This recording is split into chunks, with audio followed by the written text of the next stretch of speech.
Can I help you? Spreche Deutsch? Nein, ich weiß nicht. Ich möchte ein Glockenspiel. I don't have any available at the moment. Was ist das? Nein, das ist mein Glockenspiel. Holen Sie sich Eier eines oder bauen Sie eines. Einen bauen? Wie? Ich werde einen zeigen. It's mallet time. Today we're going to look at the Glockenspiel and a DIY project to making one. So even if you haven't had any musical experience, making a Glockenspiel maybe for your kids, if you can't get them a musical instrument or you just want something for them to bash around with and start learning about music.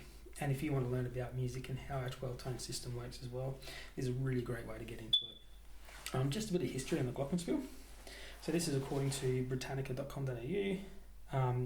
So Glockenspiel translates to set of bells, which is exactly what this is. Is originally a set of graduated bells, later set of tuned steel bars struck with wood, ebonite, or sometimes metal hammers.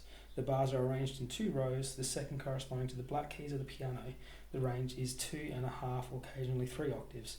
The highest note, normally the 4th C above middle C, written 2 octaves lower. Military bands use portable form with a lyre-shaped frame called a bell lyre. A Glockenspiel may be fitted with a keyboard mechanism so that chords can be played. The Glockenspiel became part of the orchestra in the 18th century. Okay, so a bit of history. This is probably a bit more like a marimba in the way that we use mallets. We made some mallets, but you can still play. You can still play harmonies in much the same way I suppose a violin has to break bow when they're playing chords. But you can certainly hear the chords by using arpeggios.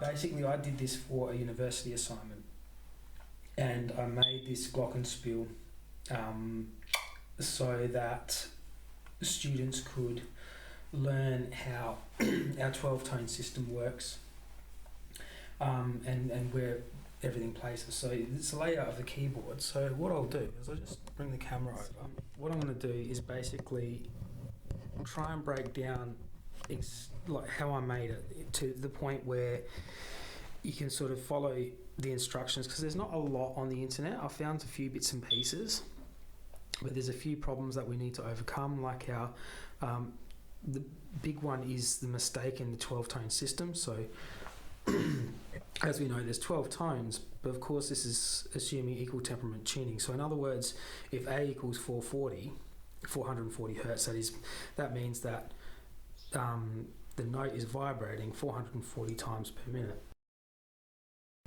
and that produces an A. So if we multiply that by 2, that gives us A up the octave, and then divide by 3, which will give us the 5th, which would be E. So the problem is that you can use this formula over and over and over, but when you get back to A, you end up with 434 or something that's quite out, and it does not sound like A. So basically what piano tuners do and what we do is we distribute this mistake across the 12 tones, or across the keyboard. So I found something somewhere on a website. I can't remember where it was, but if I find it, I'll put it in the link. Yeah, I'll link it in the description. But basically the difference between semitones when it comes to this steel is 11 millimeters. All right, that's absolute, but the error has to be 2. So the difference between say C and C sharp is 9 millimeters. So so that we can use that formula now to lay out our Glockenspiel. So I decided to use, so I've gone from C to C. There's 2 octaves. You can see there's 3 Cs. So with this, so firstly there's the frame. So this frame is very the biggest thing was the angle, getting the angle, because what I wanted to do was, so that the notes sustain, was I wanted to have the timber or the frame running along the node points of each note. So you can't just have two parallel pieces of timber, because what happens then is that you're missing the node points, and of course, because this C is larger, it's the largest note, you have to make sure that the frame can accommodate that, but then at the other end accommodate the smallest note. So you're going to need an angle along your timber. Now I don't have a protractor with me, but I remember I used a bevel. So what I did to start out with, and I'll put some other videos in from when I was working on this, was I started out with 2 parallel timbers, and then after I had made all my white keys, or I was making the black keys as well along the way, but I was using the white keys to determine what this angle was going to be. And so by moving those parallel bits of timber, just sitting on the floor on the bench, you imagine these are the timbers, and I had all the keys going across there, and I was using this is just paracord, and so what that allowed the notes to do was to ring, and I could adjust this just with a bit of tape or something, just to find where the notes are ringing best. This is not how I measured the node points though. So a node, in case you don't know, is when something vibrates, it vibrates along these node points, and this is why we get harmonics on strings as well on the guitar. So if you measure from one end to the other, the nodes are going to be halfway, quarter way, eighth of way, and so forth, so forth, so forth. So this is also the ratios that give us our major scale. And so these are important when we want the note to sustain. So we see there, I'm actually using felt. So I've got these felt pads, I've picked them up from a local department store, like Big W or somewhere. And I've resting those there, so that dot is a quarter way in. So when you measure these dots, you measure a quarter of the entire length of the note, and you mark each side, and that will tell you where you need to put your felt pad. So that vibrates quite nicely there, but notice I'll move it off, and it's dead. So these node points are really important when trying to get the instrument to sustain. So there is a lot in this. It's if you're a keen DIY, then yeah, that's great. It would help if you had a welder and had some welding skills. It's not necessary, but it does help. As you can see, it's mostly for making mistakes. So if you make a mistake, you're not wasting steel. That's the main reason why I used a welder. I used to use an arc welder, and it was sufficient. You've just got to join the thing. It doesn't necessarily have to be a structural weld, but you definitely need an angle grinder or a drop saw, or even a hacksaw if you're real keen, but there is a lot of cutting. And you need to grind as well, because you need to cut and then grind into tune. So if you cut each note at 11 mils difference and then grind the extra 2 mil. So what I did was I downloaded a tuner app on my phone and I used that to tune each note. And as you can see here, I had something similar set up here, and I've just put this here on the frame to test each note. So if I find a dead note somewhere for whatever reason, I can just chuck it right on there and then test it. Of course, as the notes change, you've got to notice it's going to be dead. So what you could do then is move the felts to where the node points are, and then test the note, see if there's any rattling. It could be a bit of slag left behind in a weld, something like that. But yeah, that's basically the gist. Expect to spend between, like, if I bought new timber because I wanted this to last, you could use pallet timber, you could use whatever. The main thing is the steel. But this cost me probably about $120, $130.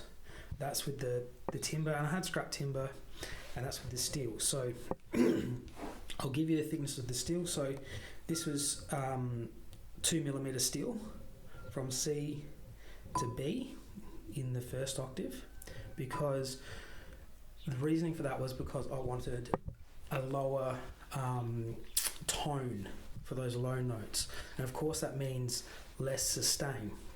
And then from C up until C, I used 2.5mm steel, which gives a bit more sustain. It's a bit higher pitched. And thinking back, I probably should have went the other way around, because like you play this loudly and it can hurt your ears. So so it's something to think about. The measurements do change a little bit from one thickness of the steel to the other. If you want everything the same, so it's 11mm difference, or 9mm difference, between each semitone, then stick with the one thickness steel, which will be the 2mm steel or 2.5. You could even use 1.5, whatever you want to do. But if you keep the thickness of the steel consistent, then the differences between semitones are going to be consistent also. My mallets, they're made too, so that's just dowel. I think it's 8mm dowel, and these, believe it or not, are skateboard rubbers from a skateboard truck, and they fit perfectly on an 8mm bit of timber. And I think I put duct tape just to thicken it up a bit underneath, but they are quite sufficient. You can also use bouncy balls as well. Drill a hole in some bouncy balls and put your dowel in there. To separate the tangs, I used, or the bells rather, I used just 8mm dowel. And to keep them sustained, those fabric band-aids? So they work perfectly, rather than having to wrap felt around them and things like that. I just use band-aids around the tops, and that helps. All that does is stop rattling. So you can imagine if the steel is vibrating against the timber, you're going to get a horrible rattling. So I mean, the only thing I haven't done for this yet is make a stand for it. So with maybe some caster wheels to move it around, which would be super handy. But a good exercise, particularly if you're a teacher and you're teaching the arts at school, this would be a really good idea if you wanted to basically, for inquiry-based learning, you could say, or test students' oral skills, just take all the note names off and just strip it and get them to assemble this by ear. Would be a really good way. And also logic, like you could, it's obvious that the longest note is going to be the lowest note, and so forth. So anyway, it's not a bad sounding instrument. I'll play a few notes.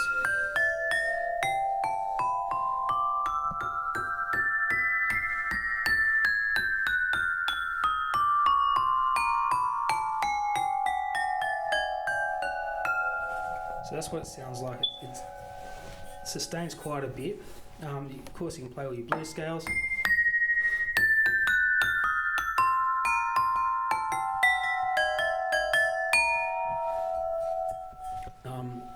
It's like a keyboard but with bells, and you make it yourself. So, and worst case scenario, if your kids don't end up taking up music or whatever else, at least you've got a nice toy that will last a lifetime. Provided you treat it properly. I mean, steel and timber. It's an instrument, but just. It is what it is. What I'll do now is I'll just cut and then give the measurements of each note, so then you know where they need to be. But remember the measurements I give you, just add a couple of mil onto that, a couple of millimeters, and then grind into the tuning note. And that will give you an idea. Now with your tuner, you've got to realise that there's going to be other tones thrown off, because the other thing we need to realise that when we sing or we play one note, we're not actually playing or singing one note, but we're representing the entire harmonic spectrum.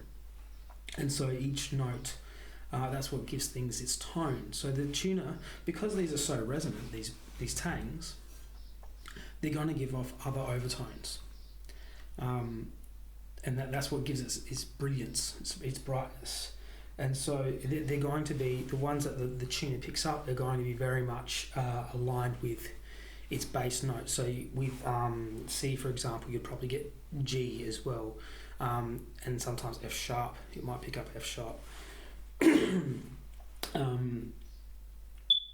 Yeah, so that there's a bit further on in the series, but so just keep that in mind. If we can get to around, so we measure tuning in cents. There's 100 cents per semitone.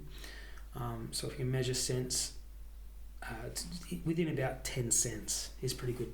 People hear things are out of tune depending on whether they've been musically trained or not.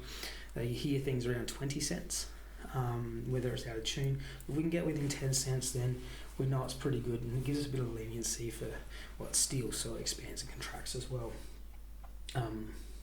So this is the other benefit of this is that it's not an instrument you have to tune. You tune it once when you make it, and that's it. You know, you don't need to get a piano tuner, you don't need to tune it, there's nothing. It is in tune as it is, as it sits. You know, because to be able to tune it any further, you'd need to either add steel or take it away. And we're not doing that, and within 10 cents gives you that, excuse me, that room to move. Alright, so we'll cut now, and I'll grab a tape measure, and we'll do the ting. Okay, I have my tape measure, and we're going to measure each of these notes from the 2mm steel RHS. So I use 25mm by 25mm RHS. I know there's some people that have used the round steel, but the thing I like about RHS and that flat surface, although it may not resonate as much as the round steel, the thickness makes up for that, but they sit flat. So you don't have to worry about making grooves and things like that for them. They just sit flat, and your pegs and your felt do all the work. Alright, so what we're going to do is we're just going to let's see if I can set the camera up. So I'll set the camera up, and I'll use my testing felt on the frame to measure. Okay, so we're on a bit of a rough show here. Excuse the camera angle.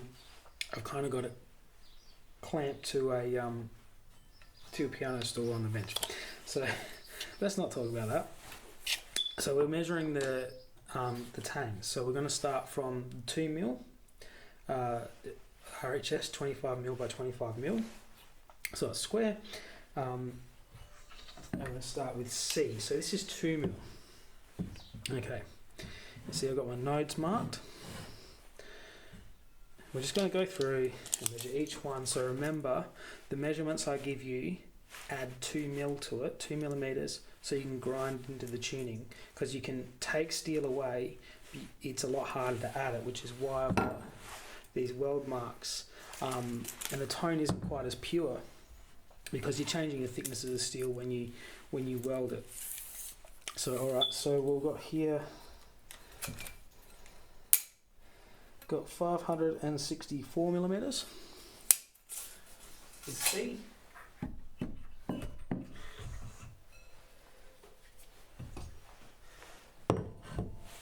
So C sharp. So there's going to be some variance as well, because I might have ground too far or not enough. So the millimeters, there may be one or two less. There might be some variance, so it's not quite 9mm between each. But if you aim for 9, you should be able to get within that 10-cent range. Hi, Future Johnny here. It was 13mm difference, so I did forget about that. So I apologise, but they're the differences according to their thicknesses.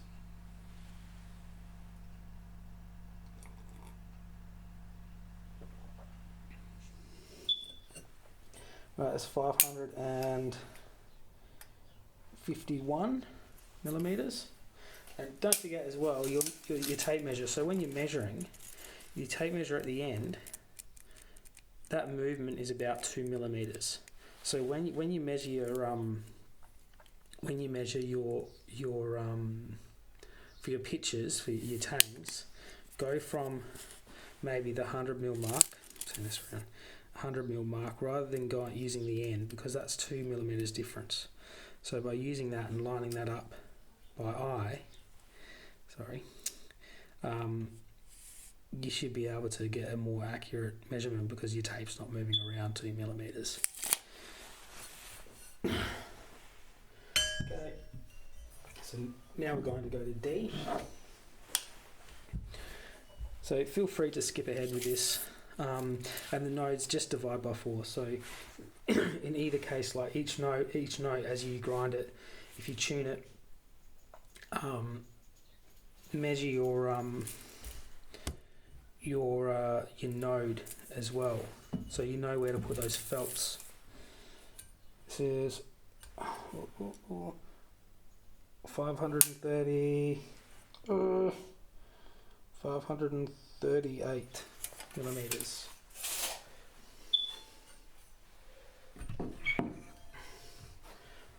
So what I might do is I'll go all the way up until C, because the next C up the octave is going to be, there's going to be a bit more difference because we're changing the thickness of steel. So if you want to keep the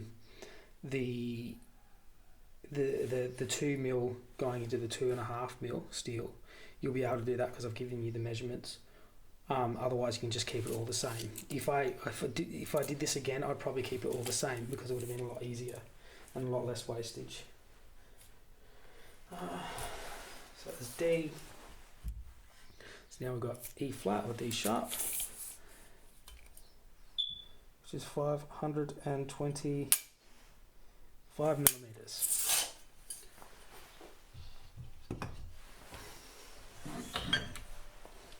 Semitone up from E flat is E. So this is 508 millimeters.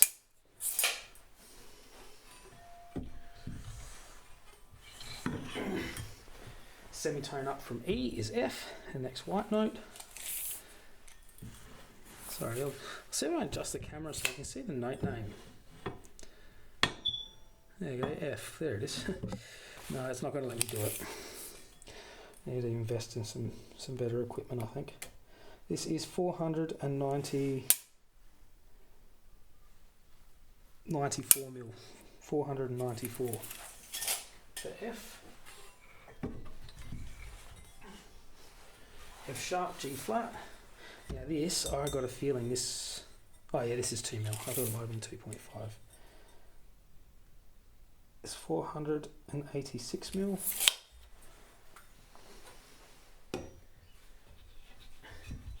Semitone from F sharp is G. It's got G. 465 mil. That's pretty close to the 11 millimeters. So between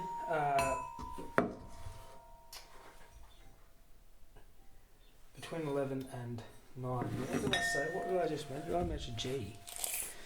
Can't remember. 400. Okay. Yeah, G is 466 millimeters. I don't think I've skipped a note. If I skipped a note, let me know in the comments below, and I'll just link it in the description. So G. So now in G sharp, A flat.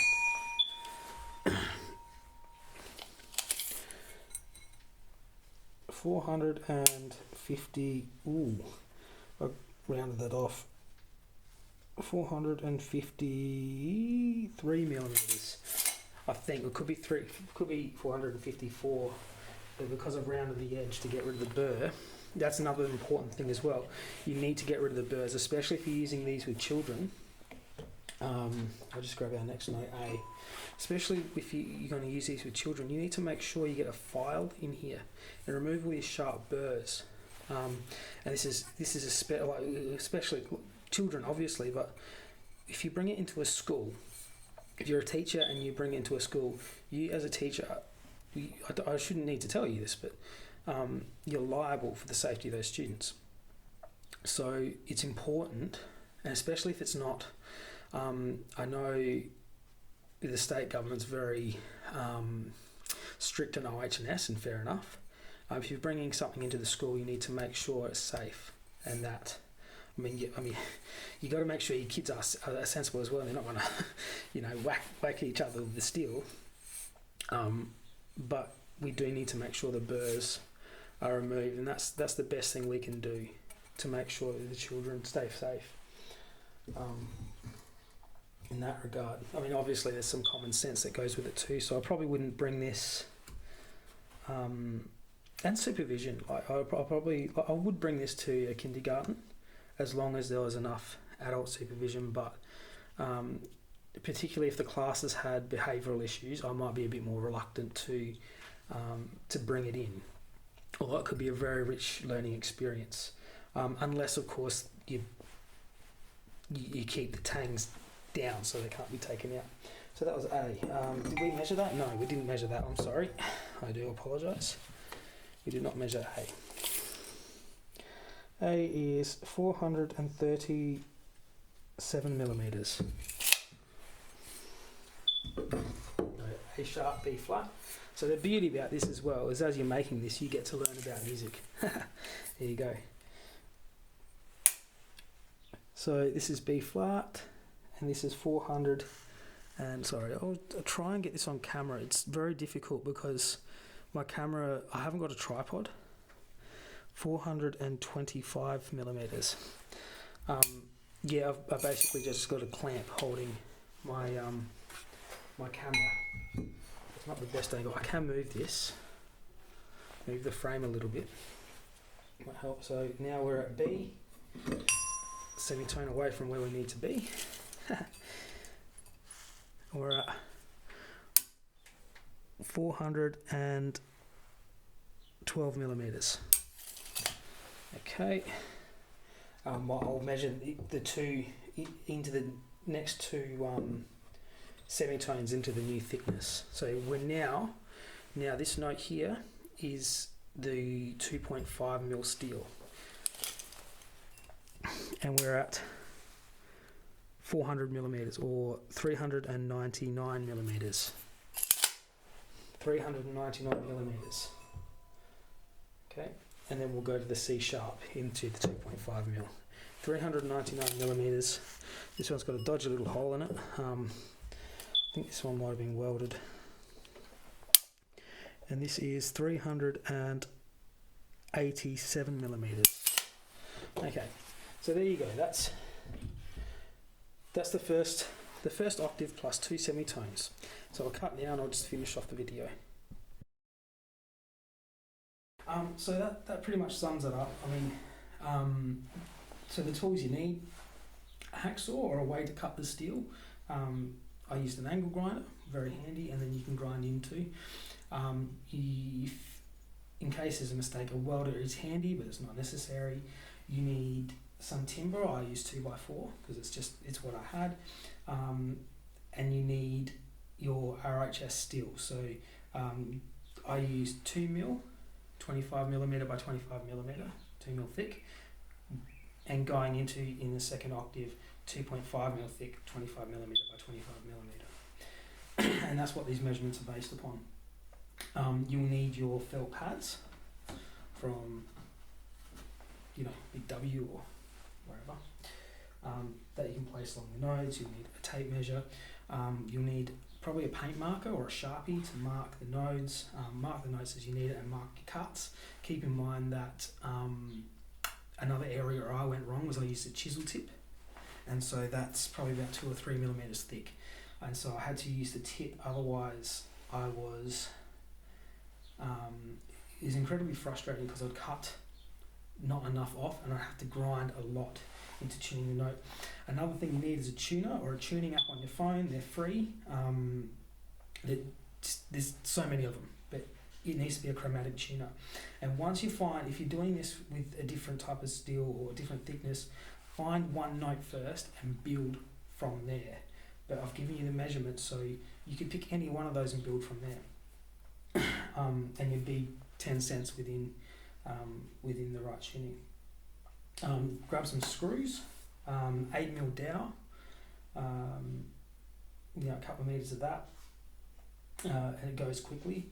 Some felt band-aids or felt or something to protect, or fabric to protect the dowels and keep the metal vibrating. So I might record a clip at the end of this where you're playing with maybe a backing track or something, because it's fun to play. My kids love playing with it as well. And skateboard rubbers or bouncy balls for your mallets is the other thing you need. So I hope this is helpful. I hope you learn a lot, and I hope that if you decide to make this, that it's going to serve you and your kids in the future. Remember to remove those burrs.